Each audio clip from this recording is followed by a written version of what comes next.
Want to tell about ರಾಯರು. ಪ್ರತಿ ಬಾರಿ ಹೇಳ್ತೀನಿ, ಹೇಳಿದ್ರೆ ಒಳ್ಳೆಯದು. It's a challenge. ಸುಮ್ಮನೆ ಏನೋ ಮಾತಾಡ್ತಾರೆ ಅಂತಲ್ಲ, it's a challenge. You make an experiment. ಮನಸ್ಸಿನಿಂದ ಒಪ್ಪಬೇಕು ಅವ್ರನ್ನ. ನನಗೆ ಯಾರೋ ಹೇಳಿದ್ದಾರೆ ರಾಯರು ಪೂಜೆ ಮಾಡೋದು ನಂಗೆ ಒಳ್ಳೇದಾಗತ್ತಂತೆ ಅನ್ನೋ. ನಾನು ನಿಮ್ಗೆ ಸರೆಂಡರ್ ಆಗಿದ್ದೀನಿ ಅಂತ ಹೋಗ್ಬೇಕು ಫಸ್ಟು.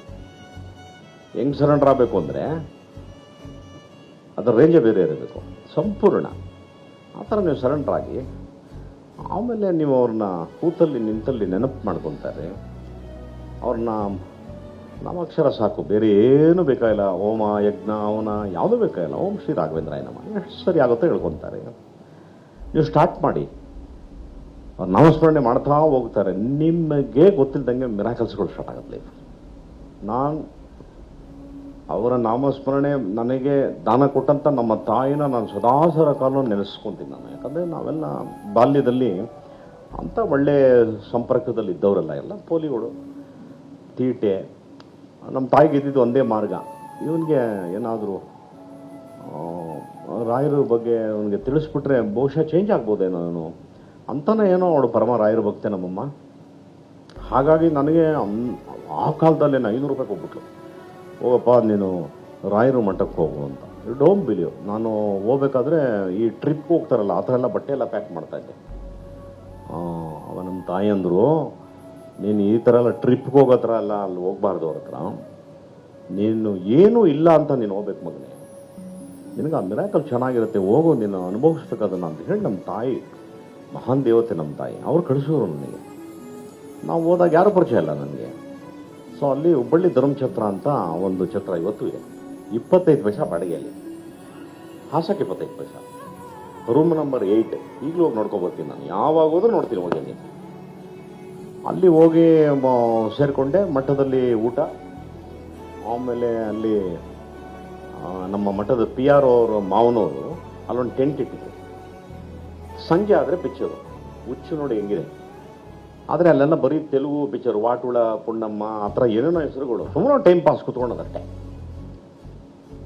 ಆಮೇಲೆ ಒಂದು ಸ್ವಲ್ಪ ದಿನ ಆದಮೇಲೆ ಡೋಂಟ್ ಬಿಲೀವ್, ಗೋಪಾಲಾಚಾರ್ಯ ಅಂತ ನಿಮಗೆ ಗೊತ್ತಿರಬೇಕು, ತೀರೋದು, ಕಾಲೆಲ್ಲ ಆಂಪ್ಯೂಟ್ ಆಗಿತ್ತಲ್ಲ, ಅವ್ರು ನಂಗೆ ಸಿಗ್ತಾರೆ ನದಿ ತೀರದಲ್ಲಿ. ಏನಪ್ಪ ಯಾರಪ್ಪ ನೀನು ಈ ಥರ ಯಾವಾಗ ಇಲ್ಲಿ ಕೂತಿರ್ತೀಯ, ಇಲ್ಲಿ ಕೂತ್ಕೊಂಡು ಬಂದು ಹೋಗಿ ರಾಯರ ಸೇವೆ ಮಾಡ್ಬೋದಲ್ಲ ನೀನು ಅಂತ ನಂಗೆ ಹೇಳ್ತಾರೆ. ಸ್ವಾಮಿ ನನಗೆ ಅದೆಲ್ಲ ಗೊತ್ತಿಲ್ಲ, ನಮ್ಮಮ್ಮ ಹೇಳೋಳೆ ಬಂದಿದ್ದೀನಿ, ನಂಗೆ ಏನು ಮಾಡೋದು ಗೊತ್ತಿಲ್ಲ. ಪಾಪ ಇಟ್ಟುಕೆ ಟೈಮ್ ಆಯಿತು ಅಂದ್ಬಿಟ್ಟು ಪಾಪ ಅವ್ರು ಹೋಗೋರು ಕೂತ್ಕೊಂಡು, ಮಠದ ಆನೆ ಇತ್ತು, ನಾನು ಅದನ್ನು ಭಾಳ ಜಾಲಿಯಾಗಿ ನೋಡ್ತಾ ಕೂತಿದ್ದೆ. ಅದೆಲ್ಲ ಸ್ನಾನ ಮಾಡಿಸೋದು ಅದೆಲ್ಲ ಮಾಡ್ತಿಲ್ಲ. ಆಗ ಅವ್ರು ಕೂತ್ಕೊಂಡು, ಇವಾಸ್ ಮೈ ಫಸ್ಟ್ ಫ್ರೆಂಡ್ ಇನ್ ಮಂತ್ರಾಲಯ. ಅವ್ರು ಹೇಳಿದ್ರು, ನಾನು ಏನು ಹೇಳ್ತಾ ಇದ್ದೀನಿ ನಿಮ್ಗೆ ಅದನ್ನೇ ಹೇಳಿದ್ರು. ಅವ್ರನ್ನ ನಂಬಿಟ್ರೆ ನಿನ್ಗೇನು ಬೇಡ ಜಗತ್ತಲ್ಲಿ ಅಂತ. ನನಗೆ ಒಂದು ಸಣ್ಣದು ಒಂದು ಆಸೆ ಇರ್ತಾರಲ್ಲ ಆ ಥರ. ನಮ್ಮಮ್ಮ ಹೇಳಿದ್ರು, ನಮ್ಮ ತಾಯಿ, ಯಾಕಂದರೆ ನಮ್ಮ ತಾಯಿ ಏನು ಹೇಳ್ತಾರೆ ಅದು ನನಗೆ ವೇದವಾಕ್ಯ. ಅವ್ರು ಹೇಳಿರೋ ಮಾತನ್ನ ಇದುವರೆಗೂ ಮೀರಿಲ್ಲ ನಾನು ಯೋಚನೆ ಮಾಡಿದೆ, ನಮ್ಮಮ್ಮ ಹೇಳ್ದಂಗೆ ಹೇಳ್ತಾರಲ್ಲ ಇವರು, ಏನಿರ್ಬೋದು. ಸರಿ ಆಯಿತು, ಏನು ಮಾಡಬೇಕು ಸ್ವಾಮಿ, ಏನು ಮಾಡಬೇಡ, ನೀನು ಹೋಗಿ ರಾಯರಿಗೆ ಸೇವೆ ಮಾಡಪ್ಪ ನೀನು ಅಂತ. ನಂಗೆ ಮಾಡೋಕ್ಕೆ ಬರಲ್ಲ ಸರ್. ಏನು ಮಾಡಬೇಡ, ಸ್ನಾನ ಮಾಡಿ ಉರುಳಾಕಕ್ಕೇನಯ್ಯ ನಿನಗೆ ಅಂತ ಅಂದರು. ಆಯ್ತು ಸ್ವಾಮಿ ಮಾಡ್ತೀನಿ ಅಂದ್ಬಿಟ್ಟು ಸ್ಟ್ರೇಟ್ ಅವೇ ಹುಚ್ಚಿನ ಥರ ಸ್ನಾನ ಮಾಡ್ಕೊಂಬಂದೆ. ಒದ್ದೆ ಬಟ್ಟೆನಲ್ಲೇ ಬಂದೆ. ಒಂದು 6 ರೌಂಡ್ ಹಾಕಿಲ್ಲ, ಫುಲ್ ವಾಮಿಟ್ ಮಾಡಿಬಿಟ್ಟೆ. ತುಂಬ ಬೇಜಾರಾಗೋಯ್ತು ನನಗೆ, ತುಂಬ ಅಸಹ್ಯ ಆಗೋಯ್ತು ನನಗೆ. ಏನಕ್ಕೆ ಈ ಥರ ಆಗೋಯ್ತಲ್ಲ ನನಗೆ ಅಂತ ಅಂದ್ಬಿಟ್ಟು ಸುಮ್ಮನೆ ಕೂತ್ಕೊಬಿಟ್ಟೆ. ಆಮೇಲೆ ನಾನು ಒಬ್ಬನ ಗಮನಿಸ್ತಾ ಇದ್ದೆ. ಅವನು ಬಹುಶಃ ತಮಿಳವನು ಅಂತ ಕಾಣುತ್ತೆ. ಅವನು ಉರುಳು ಸೇವೆ ಮಾಡೋನು. ಹೆಂಗೂ ಮಾಡ್ತಿದ್ದ ಅಂದರೆ ಅವನು, ನಾವು ನಡೆದ್ರೂ ಹೋಗೋಕ್ಕಾಗಲ್ಲ ಅವನ ಸಮಕ್ಕೆ, ಅಷ್ಟು ಫಾಸ್ಟಾಗ. ಅವಾಗ ಅವನ್ನ ಕರೆದು ಕೇಳಿದೆ. ಅವನು ಹೇಳ್ದ, ನೀನು ಯಾಕೆ ವಾಮಿಟ್ ಮಾಡಿದೆ ಅಂತ ಹೇಳ್ತೀನಿ ಕೇಳು. ಬೆಳಗ್ಗೆ ಟಿಫನ್ ಮಾಡ್ದ? ಹ್ಞೂ ಸ್ವಾಮಿ. ಕಾಫಿ ಕುಡ್ದ? ಹ್ಞೂ ಸ್ವಾಮಿ. ಯಾವನಾದರೂ ಎಲ್ಲ ತಿಂದು ಕುಡ್ದು ಹಿಂಗೆ ಮಾಡ್ತಾರಂತೆ, ಬರೀ ಹೊಟ್ಟೆನಲ್ಲಿ ಮಾಡಬೇಕು ನೀನು.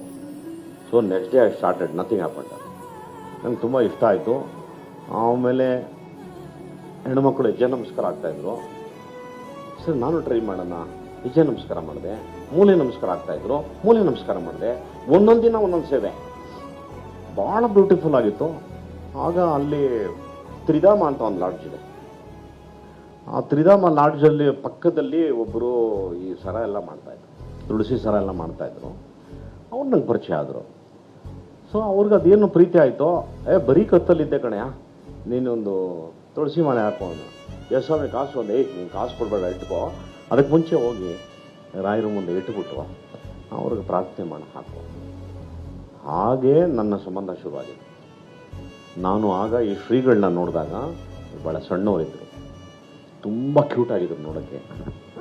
ಆಮೇಲೆ ಅಲ್ಲಿ ಮಂತ್ರಾಲಯದಲ್ಲಿ ಏನೇ ಕಾರ್ಯಕ್ರಮ ಆದರೆ ಇವರೇ ಮೈಕ್ ಹಿಡ್ಕೊಂಡು ಮಾತಾಡ್ತಾ ಇದ್ದವರು. ನಾನು ಆಮೇಲೆ ಮಾತಾಡಿಸಿವೆ ಅವ್ರನ್ನ. ಮಾತಾಡಿಸಿದಾಗ ಅಲ್ಲಿ ಹಿಂದೆನೇ ಸಂಸ್ಕೃತ ಪಾಠಶಾಲೆ ಇತ್ತು, ಅಲ್ಲಿ ಪಾಠ ಮಾಡೋರು. ಆಮೇಲೆ ರಾಯರು ಹಿಂಭಾಗ ಏನಿದೆ ಅಲ್ಲಿ ಕೂತ್ಕೊಂಡವ್ರು, ಅಲ್ಲಿ ಎಲ್ಲ ಹುಡುಗರೆಲ್ಲ ಕೂತ್ಕೊಂಡವರು. ಅವರು ವೇದ ಮಂತ್ರಗಳನ್ನ ಹೇಳ್ತಾ ಇದ್ರೆ ಇವ್ರು ಕರೆಕ್ಟ್ ಮಾಡ್ತಾ ಇದ್ದೆ ಅವ್ರಿಗೆ. ನಂಗೆ ಭಾಳ ಖುಷಿ ಆಗೋದು, ಏನು ಅದ್ಭುತನಪ್ಪ ಇದೆಲ್ಲ, ಎಷ್ಟು ಚೆನ್ನಾಗಿ ಕಲಿತಿದ್ದಾರೆ ಅಂತ. ಸೊ ಹಾಗೆ ಶ್ರೀಗಳನ್ನ ಅವಾಗ ನೋಡಿದ್ದು, ನಮ್ಮಮ್ಮನಿಂದ ಮಂತ್ರಾಲಯ ಪರಿಚಯ ಆಗಿದ್ದು. Then everything is miracle in my life. You can't imagine. ಏನೇನು ಆಗಬಾರ್ದು ಎಲ್ಲ miracle. Even today it happens. ಆ ಥರ ಆಗ್ತಾ ಇದೆ. ಹಾಗಾಗಿ ನಾನು ಆ ಒಂದು ಪೀಠ ಏನಿದೆ, ಸುಷ್ಮೇಂದ್ರ ತೀರ್ಥರು ನನ್ನ ಜನ್ಮಾಂತರದ ಪುಣ್ಯ. ಅವರು ಅತ್ಯಂತ ಆತ್ಮೀಯತೆಯಿಂದ ಏನೋ ನಾನು ಅವ್ರ ಹೊಟ್ಟೆಲಿ ಹುಟ್ಟಿದ್ದೀನೇನೋ ಅನ್ನೋ ಥರ ಪ್ರೀತಿಸೋರು ನನಗೆ. ನಾನು ಶಿವರಾಜ್ಕುಮಾರ್ ಬಾಂಬೆನಲ್ಲಿ ಶೂಟಿಂಗ್ ಮಾಡ್ತಾಯಿದ್ವಿ. ಆಗ ನಾನು ಅವ್ರ ಬಗ್ಗೆನೇ ಹೇಳ್ತಾ ಇದ್ದೀನಿ, ಮಂತ್ರಾಲಯದ ಬಗ್ಗೆ ಅವ್ರ ಬಗ್ಗೆ ಹೇಳ್ತಾನೆ. ನೀವು ಡೋಂಟ್ ಬಿಲೀವ್, ನಾನು ಶಿವಣ್ಣ ಫುಟ್ಪಾತಲ್ಲೇ ಕೂತ್ಕೊಂಡು ಮಾತಾಡ್ತಾರೆ, ಅವ್ರ ಕಾರ್ ಬಂದಿಲ್ಲ ಬಾಂಬೆಲಿ. ನಾನು ದಿಗ್ಭ್ರಾಂತನಾಗಿ ನೋಡ್ತಾ ಇದ್ದೀನಿ, ಏನು ರಾಯರ ಬಗ್ಗೆ ಅವ್ರ ಬಗ್ಗೆ ಅವರೇ ಬಂದ್ಬಿಟ್ರಲ್ಲ ಅಂದ್ಬಿಟ್ಟು. ಪಾಪ ಅವ್ರು ಅಂದರು, ಏನೋ ಇಲ್ಲಿ ಕೂತ್ಕೊಂಡಿದ್ಯಾ, ರಾಜ್ಕುಮಾರ್ ಅವ್ರ ಮಕ್ಕಳು ಗುರುಗಳೇ, ಇಲ್ಲಿ ಶೂಟಿಂಗ್ ನಡೀತಿದ್ದೇನೆ, ಅಲ್ಲೇ ನಮ್ಮದು ಮುನ್ರಾಮರ ಪೂಜೆ ಇದೆ, ಇಲ್ಲಿಂದ ಪಕ್ಕದ ರೋಡು ಬಾ ಅಂದು ನಾನು ಶಿವಣ್ಣನ ಕರ್ಕೊಂಡೋದು. ಹಾಗೆ ನೀವು ಹಿಂಗಂದರೆ ನನಗೆ ಅದು ಫೀಲ್ ಆಗೋದು. ನಾನು ಮನೆ ಕಟ್ಟಿದೆ. ಆ ಮನೆ ಕಟ್ಟೋ ಕತೆ ಅಂತೂ ಭಾಳ ವಿಚಿತ್ರವಾಗಿದೆ. ಏನೇನೋ ಮಾಡಿ ಬಂಗ ಬಿದ್ದು ತೊಗೊಬಿಟ್ಟಿದ್ದೀನಿ. ಮನೆ ಮುಗ್ಸೋಕ್ಕೆ ಕಾಸಿಲ್ಲ ನನಗೆ. ಅವ್ರು RF ಮಾಣಿಕ್ಚಂದ್ ಅಂತ ನಮ್ಮ ಪ್ರೊಡ್ಯೂಸರು 8% ಬಡ್ಡಿ ತೊಗೊಬಿಟ್ಟಿದ್ದೀನಿ ಅವನ ಹತ್ರ. ₹5 ಲಕ್ಷಕ್ಕೆ ಕರೆಕ್ಟಾಗಿ 31ನೇ ತಗ ರಾಜ್ಯ ಹೆಂಗಿದ್ಯಪ್ಪ ಅಂತ ಫೋನ್ ಬರೋದು. ಅದನ್ನು 40,000 ಹಂಚಬೇಕು. ಆಮೇಲೆ ಸಾಯಿ ಪ್ರಕಾಶ್ ಅವರು ಶಿಷ್ಯ ಒಬ್ಬ ಇದ್ದಾನೆ, ಅವನಂತ 1 ಲಕ್ಷ ತೊಗೊಬಿಟ್ಟಿದ್ದೀನಿ, ಅವ್ನು 10%. ಮುಗಿತಾನೆ ಇಲ್ಲ ಮನೆ. ಆಮೇಲೆ ಜಿ ಹೆಗಡೆ ಅಂತ ಒಬ್ಬ ಇದ್ದ, ಅವನಂತ 1 ಲಕ್ಷ ತೊಗೊಂಡಿದ್ದೀನಿ. ಅವನಂತೂ ಊರಲ್ಲಿ ಇರೋರಿಗೆಲ್ಲ ಎಕ್ಸ್ಪ್ಲೈನ್ ಮಾಡ್ಬಿಟ್ಟ, ಜಗ್ಗೇಶ್ ಫಿಲಮ್ ಆ್ಯಕ್ಟ್ರು, ಲಕ್ಷ ಕೊಟ್ಟಿದ್ದೀನಿ ಸಲ ಅವನಿಗೆ ಅಂತ ಅವಮಾನ ಮಾಡ್ತಾನೆ. ಅಯ್ಯೋ ಹುಚ್ಚ ಆಗೋಗ್ಬಿಟ್ಟಿದ್ದೀನಿ ನಾನು. ಮನೆಗೆ ಲೈಟೇ ಹಾಕಲ್ಲ, ಲೈಟ್ ಇಲ್ಲ ಆ್ಯಕ್ಚುಲಿ. ಎಲ್ಲ ಕರ್ಟನ್ಗಳು, ಒಂದೇ ಒಂದು ಬಾಗಿಲಿದೆ.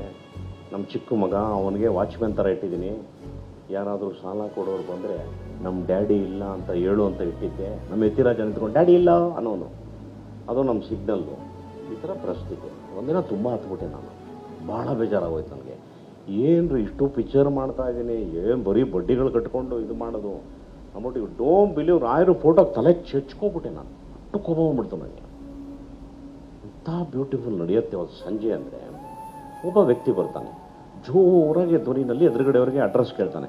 ಇವರೇ ಇಲ್ಲಿ ಫಿಲಮ್ ಆ್ಯಕ್ಟರ್ ಜಗ್ಗೇಶ್ ಅವ್ರ ಮನೆ ಯಾವುದ್ರಿ ಅಂತ ಕೇಳ್ತಾನೆ. ನಾವು ತಿರ್ಗಾ ಯಾರೋ ಸಾಲ್ಗಾರ ಬಂದ್ಬಿಟ್ಟ ಅಂತ ಫುಲ್ ಅದ್ರ ಬಿದ್ದೋಗ್ಬಿಟ್ಟೆ. ಅವ್ರು ನಮ್ಮ ಮನೆ ಡಾಕ್ಟರ್ ಆದಿಶೇಷ್ ಅಂತ. ಏನು ಪ್ರಾಬ್ಲಮ್ಮು, ಏನು ನಡಿ ಅಂದ. ನಾವು ಫಿಲಮ್ ಅವರು ಒಂದು ಅವಾಗ ಧೈರ್ಯ ಬಂತು. ತಕ್ಕಂತ ನಾನೇ ಬಾಗಿಲು ತೆಗೆದು ಹೋದೆ.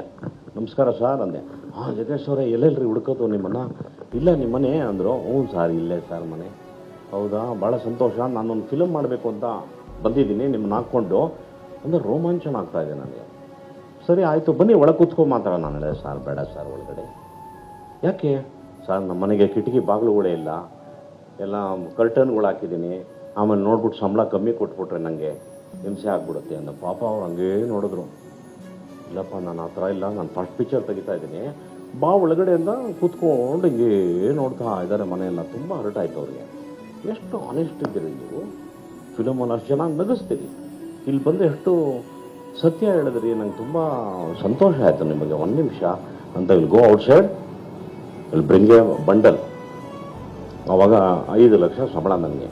ಒಂದೇ ಪೇಮೆಂಟ್ ಕೊಡ್ತಾನೆ. ಮುಂಚೆ ಎಲ್ಲ ಪ್ರೊಡ್ಯೂಸರ್ ಹೆಂಗೆ ಕೊಡೋರು, ಅಡ್ವಾನ್ಸ್ 10,000, ಆಮೇಲೆ ಒಂದು 10,000, ಆಮೇಲೆ ಒಂದು 20,000, ಡಬ್ಬಿಂಗ್ ಇಟ್ಕೊಳ್ರಿ ಅಂದ್ಬಿಡು ಫುಲ್ ಹಾಕ್ಬಿಡೋರು. ಏನು ಮಾಡೋಕ್ಕಾಗ್ತಾರೆ. 5 lakhs ಅದೇ ಪಿಕ್ಚರು ಜಗತ್ ಕಿಲಾಡಿ. ಆ ಪಿಕ್ಚರಲ್ಲಿ 5 ಲಕ್ಷ ಕೊಡ್ತಾರೆ. ಆಮೇಲೆ ನೆಕ್ಸ್ಟ್ ಅವ್ರಿಗೆ ಅದು ಏನು ಸಂತೋಷ ಆಗುತ್ತೋ ಗೊತ್ತಿಲ್ಲ. ಅದೇನೋ ಕೆಟ್ಟಲೆಲ್ಲ ಕೊಟ್ಟರು, ಬ್ರೆಡ್ ಎಲ್ಲ ಇದು ಮಾಡ್ಕೊಂಡು ತಿನ್ನೋದು. ಕೆನ್ವುಡ್ ಅಂತ ಇನ್ನೂ ಚೆನ್ನಾಗಿ ನಾಪ್ತಾ ಇದೆ ಹೆಸರು. ಹಾಂ, ಶ್ರೀನಿವಾಸ್. ತಿರ್ಗಾ ಓಡೋದು ಆಚೆ. 1 ನಿಮಿಷ ಬಂದೆ. ಏನಕ್ಕೆ ಹೋದ್ರು ಅಂದರೆ ಇನ್ನೊಂದು ಬಂಡ ತೊಗೊಂಬಂದರು. ಏನು ಸರ್ ಅಂತಂದೆ. ಇಲ್ಲ ಈ ಫಿಲಮ್ ಹಿಟ್ ಆಗಿಬಿಡುತ್ತೆ, ಆಮೇಲೆ ನಿಮಗೆ ಕೇಳಿದಾಗ ಜಾಸ್ತಿ ಮಾಡಿರ್ತೀನಿ, so you keep this amount also ಅಂತ ನಾನು ಕೊಡ್ತಾನೆ. ಅಂದರೆ ಒಂದೇ ದಿನದಲ್ಲಿ ನನಗೆ 12 ಲಕ್ಷ ದುಡ್ಡು ಕೊಟ್ಬಿಟ್ಟು ಹೋಗ್ತಾನೆ. ಇದನ್ನು ಏನಂತ ಕರೀತೀರಿ? ಮಿರಾಕಲ್ ಅಂತಿರೋ, ರಾಯರು ಅಂತಿರೋ, ಟೈಮು ಅಂತಿರೋ? ಇವತ್ತವ್ರಿಗೆ ಅರ್ಥ ಆಗದೆ ಇದ್ದಾರೆ, ಯಾವ್ದೋ ಸ್ಟೋರಿ ಹೇಳ್ತಾವನೆ ಕೇಳ್ರಪ್ಪ ಅವನಿಗೆ ಅಂತಾರೆ.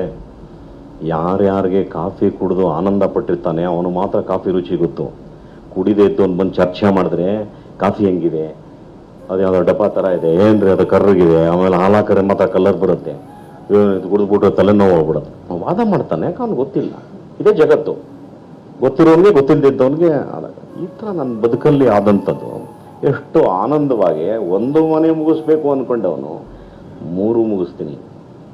ಶ್ರೀಗಳು ಹೋಗಿ ಕೇಳ್ಕೊಂತೀನಿ, ನೀವು ಬರಬೇಕು, ನಮ್ಮ ಮನೆಗೆ ಬಂದು ಉದ್ಘಾಟನೆ ಮಾಡಬೇಕು, ಒಂದು ಹಳ್ಳಿಲ್ ಥರ ಕಟ್ಟಿದ್ದೀನಿ ನನ್ನ ಮನೆ ಪ್ಲೀಸ್ ಅಂದೆ. ಇಲ್ಲಪ್ಪ ನಾನು ತುಂಬ ಪ್ರೋಗ್ರಾಮ್ ಇದೆ ಬರೋಕ್ಕಾಗಲ್ಲ ಅಂದರು. ಈವ್ನಿಂಗ್ ಆಗೋಯ್ತಲ್ಲ, ನೀವು ನಂಬಲ್ಲ, ಅವರಿಗೆ ರಾಯರು ಪ್ರೇರಣೆ ಆಗುತ್ತೆ. ನೀವು ಹೋಗ್ಬೇಕು ಅವ್ರ ಮನೆ ಪೆಟ್ಟಿಗೆ ಸಮೇತ ಹೋಗ್ಬೇಕು ಅಂತ. ಇಮಿಡಿಯೇಟ್ ಫೋನ್ ಬರುತ್ತೆ ನಂಗೆ ಲ್ಯಾಂಡ್ಲೈನ್ಗೆ. ಏನು ರಾಯರು ಕಂಪ್ಲೇಂಟ್ ಮಾಡಿದ್ದೇನೋ ನೀನು, ನನ್ನ ಕನ್ಸಲ್ಲಿ ಬಂದು ಹೇಳ್ತೀರ ಬರ್ತಾ ಇದ್ದೀನಿ ಅಂದರು. ಆವಾಗ ಓಡೋದು ರಾಜ್ಕುಮಾರ್ ಅವ್ರ ಮನೆಗೆ ಓಡೋಗಿ, ಅಣ್ಣ ಹಿಂಗೆ ಬರ್ತಿದೆ ಮಂತಾದಿಂದ ಪೆಟ್ಟಿಗೆ ತಾವು ಬರಬೇಕು ಅಂದೇ. ಬರ್ತೀನಿ ನಡೆಯ ಅಂದ್ಬಿಟ್ಟು ಪಾಪ ಪಾರ್ವತಮ್ಮವರು ಅವರು ಬರ್ತಾರೆ. ಅವ್ರು ಬರೋಕ್ಕೋ ಇವ್ರು ಬರೋಕ್ಕೋ ಒಂದೇ ಆಗಿ ನಾವು ಮತ್ತೆ ಅಣ್ಣ ಅವರಿಬ್ಬರು ಕೈ ಹಿಡಿದು ಶ್ರೀಗಳನ್ನ ಒಳಗೆ ಕರ್ಕೊಂಡು ಆ ಥರ ಆಗುತ್ತೆ. ಆಮೇಲೆ ಏನೋ ನಂಗೆ ಅನ್ನಿಸ್ತು, ಮಠದಲ್ಲಿ ಒಂದು ಮೂಲ ಪೇಂಟಿಂಗ್ ಇದೆ ರಾಯರದು, ಆ ಕಾಲದಲ್ಲಿ ಪೇಂಟ್ ಮಾಡಿರೋದು. ಅಣ್ಣ ಅವ್ರಿಗೆ ಹೇಳಿದೆ, ಅಣ್ಣ ನೀವು ಅದನ್ನು ನೋಡಿದ್ದೀರಾ ಅಂತ ಕೇಳಿದೆ. ಇಲ್ಲ ನನಗೆ ಗೊತ್ತಿಲ್ವಲ್ಲ ಅದು ಯಾವುದೋ ಅಂತ. ಆಮೇಲೆ ಸ್ವಾಮಿಗಳೇ ತೋರಿಸಿ ಪಾಪ ಪೆಟ್ಟಿಗೆ ತೆಗೆದು ತೋರಿಸ್ತು. ದಿಗ್ಭ್ರಾಂತರಾದ್ರು ಅಣ್ಣ ಅವ್ರು ನೋಡಿ. ಅದನ್ನು ಶಾಡೋ ಥರ ಇರುತ್ತೆ ಅವಾಗೆಲ್ಲ, ಆ ಕಾಲದಲ್ಲಿ ಏನು ಬ್ಲ್ಯಾಕಿಶ್ ಆಗಿ ಏನೋ ಶಾಡೋ ಥರ ಇರುತ್ತೆ. ಹಾಗೆ ಅದನ್ನು ಮುಗಿಸ್ತೀನಿ. ಅನೇಕ ಪಿಕ್ಚರ್ಗಳು ಬುಕ್ ಆಗ್ತವೆ, ಎಲ್ಲವೂ ಹಿಟ್ ಆಗ್ತವೆ. ಹೊಟ್ಟೆ ತುಂಬ ಊಟ ಸಿಗುತ್ತೆ, ನೆರಳು ಸಿಗುತ್ತೆ, ಅದ್ಭುತವಾಗಿ ಎಲ್ಲವೂ ಭಗವಂತ ಕೊಡ್ತಾನೆ. ಇದು this is the beauty of ರಾಯರು. ಏನಂದರೆ ನಮ್ಮಮ್ಮ ಹೇಳಿದ್ದು ಅಷ್ಟೇ ಬ್ಲೈಂಡ್ ಆಗಿ ನಮ್ಮದೇ. ನನ್ನ ಅಷ್ಟೇ ಇವತ್ತು ಹೆಂಗಿದೆ ಅಂದರೆ ಅವ್ರು ಸ್ಮರಣೆ ಮಾಡಿದ್ರೆ ಕಣ್ಣಲ್ಲಿ ಇರಬೇಕು, ಅಷ್ಟು ಆನಂದ ಆಗುತ್ತೆ ನನಗೆ. ಇವತ್ತು ನನ್ನ ದೆಹಲಿ ಮನೆಯಲ್ಲಿ ಪರಿಮಳ ಗ್ರಂಥ ಇಟ್ಟಿದ್ದೀನಿ, ನಮ್ಮ ಮನೆಯಲ್ಲೂ ಇಟ್ಟಿದ್ದೀನಿ. ಅವೆರಡು ಪೂಜೆ ಮಾಡಿದೆ, ಶಿವ ಪೂಜೆ ಮಾಡಿದೆ. ನಾನು ಅದಕ್ಕೆ ಏನೇನು ಬೇಕೋ ಮಾಡಿದೆ. ನಾನು ಇವತ್ತು ಆಚೆ ಹೋಗೋದಿಲ್ಲ. ಹಾಗೆ ನಂಬಿಕೆ ಎಂಬತಕ್ಕದ್ದು ದೊಡ್ಡ ದೇವರು. ಇದನ್ನೇ ಕವಿ ಭಾರತೀಯರು ಒಂದು ಮಾತು ಹೇಳ್ತಾರೆ ತಮಿಳಲ್ಲಿ. ಯಾರಿಗೆ ನಂಬಿಕೆ ಅನ್ನೋದು ಇರುತ್ತೆ ಅವ್ನು 4 ಬಾರಿ ಗೆಲ್ತಾನೆ ಅಂತ ನಾನು ಪ್ರಾಮಿಸ್ ಮಾಡ್ತೀನಿ ಅಂತಾರೆ ಅವ್ರ ವರ್ಡ್. ಹಾಗೆ ನಂಬಬೇಕಷ್ಟೇ. ಇನ್ನು ಶ್ರೀಗಳ ಬಗ್ಗೆ ಏನು ಹೇಳೋದು, ಅವರು ಆ ಕ್ಷೇತ್ರನ ಅಲ್ಲಿ ಅವರು ಪದಾರ್ಪಣೆ ಮಾಡಿದ ಮೇಲೆ ಇವತ್ತು ನಮಗೆ ಅದು ಕೇಳೋಕೆ ಒಂದು ಆನಂದ ಆಗುತ್ತೆ. ಲಕ್ಷಾಂತರ ಜನ ಶನಿವಾರ ಭಾನುವಾರ ಪ್ರಾರ್ಥನೆ ಮಾಡ್ತಾರೆ, ಹೆಚ್ಚಿಗೆ ಬರಬೇಡಿ, ಇಲ್ಲಿ ನಾವು ರೂಮ್ ಕೊಡೋಕ್ಕಾಗಲ್ಲ ಅಂತಾರೆ. ಅಷ್ಟು ಅದ್ಭುತವಾಗಿ ಇಡೀ ವಿಶ್ವದಲ್ಲಿ ರಾಯರ ಬಗ್ಗೆ ಹೊರಟೋಗಿದೆ. ಇಡೀ ಜಗತ್ತಲ್ಲಿ ಜಾತ್ಯತೀತ ಮಠ ಯಾವುದಾದ್ರು ಇದ್ದರೆ ಅದು ಮಂತ್ರಾಲಯ ಒಂದೇ. ಮುಸಲ್ಮಾನರಿಗೂ ಕೂಡ ಫೇವ್ರೇಟ್ ಅದು. ರಾಯರು ಅವರ ಒಂದು ಶಕ್ತಿನ ಅವ್ರಿಗೂ ಕೂಡ ಪ್ರದರ್ಶನ ಮಾಡಿದ್ದಾರೆ. ಕ್ರಿಸ್ತಾನ್ರಿಗೂ ತುಂಬ ಇಷ್ಟ ಅವ್ರನ್ನ ಕಂಡ್ರೆ. ಇವತ್ತು 11ನೇ ತಲೆಮಾರು 12ನೇ ತಲೆಮಾರು ಬರ್ತಾರೆ, ಅಲ್ಲಿ ಲಂಡನ್ನಿಂದ ಬರ್ತಾರೆ. ಯಾರು ರಾಯರು ಬೃಂದಾವನ ಮುಂದೆ ನಿಂತು ಅವ್ರು ಇಲ್ಲದೇ ಇದ್ದಾಗ ಅವ್ರ ಹತ್ರ ಮಾತಾಡ್ತಾರಲ್ಲ, ಆ ಫ್ಯಾಮಿಲಿ ಇದೆ. ಅವ್ರೇನು ಸರ್ ಅವ್ರ ಹೆಸರು? ಥಾಮಸ್ ಮಂಡ್ರೋ ಬಂದು ರಾಯರ ಹತ್ರ ಮಾತಾಡ್ತಾರೆ. ಅಲ್ಲಿರೋರೆಲ್ಲ ಯಾರ ಹತ್ರ ಮಾತಾಡ್ತಾರೆ? ಟೋಪಿ ಎಲ್ಲ ತೆಗೆದು ಅವ್ರ ಹತ್ರ ಮಾತಾಡ್ತಾ ಇದ್ದಾರಂತೆ. ಇವ್ರಿಗೆ ಅರ್ಥ ಆಗಿಲ್ಲ. ಆಮೇಲೆ ಅವ್ರು ಈಚೆ ಬಂದು ಹೇಳ್ದಂತೆ, I saw a saint in the tomb ಅಂತ ಹೇಳ್ದಂತೆ. ಆ ಟೋಂಬಲ್ಲಿ ಒಬ್ರು ಸೆಂಟ್ ಮಾತಾಡಿದ್ರು ನನ್ನ ಹತ್ರ, ನನಗೆ ಟ್ಯಾಕ್ಸ್ ಎಲ್ಲ ತೆಗೆದುಬಿಡು, ನೀನು ಇದೆಲ್ಲ ಮಾಡಬೇಡಿ, ನಮ್ಮ ಜಾಗ ಅಂತ ಹೇಳಿದ್ರು. ಆನ್ವರ್ಡ್ ಅಂತ ಹೇಳ್ತಾರೆ. ಅಲ್ಲಿ ಇಲ್ಲ, ಇಲ್ಲಿ ಯಾರು ದಿನನಿತ್ಯ ರಾಯರಿಗೆ ಪೂಜೆ ಮಾಡೋದು ದಿಗ್ಭ್ರಾಂತರಾಗ್ಬಿಡ್ತಾರೆ. ನಾವು ಇಷ್ಟು ಸೇವೆ ಮಾಡಿದ್ರು ಕೂಡ ನಮ್ಮ ಕಣ್ಣಿಗೆ ಕಾಣದೆ ಒಬ್ಬ ಇಂಗ್ಲೀಷ್ ಅವನ ಕಣ್ಣಿಗೆ ಕಂಡು ಹೇಳ್ತಾರೆ ಅಂದರೆ ಏನಂತ ಮಹಾಮಹಿಮಂತ. ಇವತ್ತು ಅವ್ರ family still they come without this ಮಧ್ಯಾರಾಧನೆಗೆ ಬರ್ತಾರೆ ಅವರು. ಸೊ ಕ್ರಿಸ್ತಾನರಿಗೆ, ಹಿಂದೂಗಳಿಗೆ, ನನ್ನಂಥ ಪಾಮರರಿಗೆ, ಯಾರಿಗೆ ಬೇಕಾದ್ರೂ ಸರಿ, ಗೋ ಅಂಡ್ ಸರೆಂಡರ್ ಅಷ್ಟೇ. ನೀವಿದ್ದೀರಿ ಅಂದ್ಬಿಟ್ಟು ನಾವು ಇರಬೇಕು. ಅದು ಒಂದೇ ಬ್ಯೂಟಿಫುಲ್ ವರ್ಡ್, ಶುದ್ಧ ಆತ್ಮ ನಾಂ ಭವತೆ. ನಾನು ಶುದ್ಧಿ ಇದ್ರೆ ಮಾತ್ರ. ಇಲ್ಲೆಲ್ಲ ಕೆಟ್ಟು ಕುಲಾಕರ್ಮ ಹಿಡಿದು ಹೋಗಿ ನಾನು ಇನ್ನೊಬ್ಬನ ಮೋಸ ಮಾಡೋಕ್ಕೆ, ಇನ್ನೊಬ್ಬನ ಅವಮಾನ ಮಾಡೋಕ್ಕೆ, ಇನ್ನೊಬ್ಬನ ಕಿತ್ತು ತಿನ್ನೋಕ್ಕೆ ಹೋಗಿ ರಾಯರು ನಮಸ್ಕಾರ ಮಾಡೋದು ಸಹಾಯ ಮಾಡಲ್ಲ. ಇನ್ನು ಅದೋ ಪದಕ್ಕೆ ಕಳಿಸ್ಬಿಡ್ತಾರೆ ಕೆಳಗಡೆ. So is a one. ಆ ರಾಯರ ಬಗ್ಗೆ ಮಾಡ್ತಾ ಈ ಪುಣ್ಯಾತ್ಮರಿಗೆ ನನ್ನ ವಿಶೇಷ ಧನ್ಯವಾದ. Be doing that. ಒಳ್ಳೆಯದು. ನಾನಂತೂ ರಾಯರಿಗೆ ಒಂದು ಪ್ರಾಮಿಸ್ ಮಾಡಿಬಿಟ್ಟೆ, ದೇಹ ನಶ್ವರ, ಒಂದು ದಿನ ನಾನು ಹೋಗ್ತೀನಿ.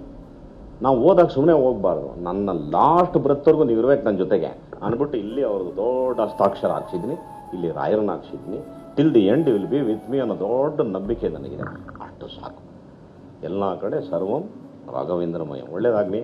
ತುಂಬ ಸಂತೋಷ. ನಾನು ಎಸ್ಪೆಷಲಿ ನಮ್ಮ ಮಾಧ್ಯಮದ ಮಿತ್ರರಿಗೆ ತುಂಬ ವಿನಂತಿ ಮಾಡ್ತೀನಿ, ರಾಯರ ಬಗ್ಗೆ ಎಷ್ಟಾಗುತ್ತೋ ಅಷ್ಟು ತಿಳಿಸಿ ಅವ್ರದ್ದು ನೆಕ್ಸ್ಟ್ ಜನ್ರೇಷನ್ಗೆ ಗೊತ್ತಾಗಬೇಕು.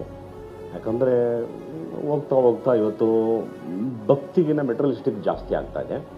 ಅವ್ರಿಗೆ ಇದೊಂದು ಚಿಕ್ಕ ಟೇಸ್ಟ್ ಸಿಕ್ಕಿದ್ರೆ, ರಾಯರ ಬಗ್ಗೆ ಗೊತ್ತಾದರೆ, ಅವರ ಕೈನಲ್ಲಿ ಒಂದು ಕತ್ತಿ ಮತ್ತು ಗುರಾಣಿ ಇದ್ರೆ ಹೆಂಗೆ ಧೈರ್ಯವಾಗಿ ಕತ್ಲೆಯಲ್ಲಿ ನಡಿಬೋದು, ಆ ಥರ ಅವರು ಬದುಕಲ್ಲಿ ಕಾಡಲ್ಲಿ ನಡಿಬೋದು, ಸಕ್ಸಸ್ ಆಗ್ಬೋದು. ಅಷ್ಟು ಹೇಳಿ ನನ್ನ ಮಾತು ಮುಗಿಸ್ತೀನಿ. ನಮಸ್ಕಾರ. Thank you.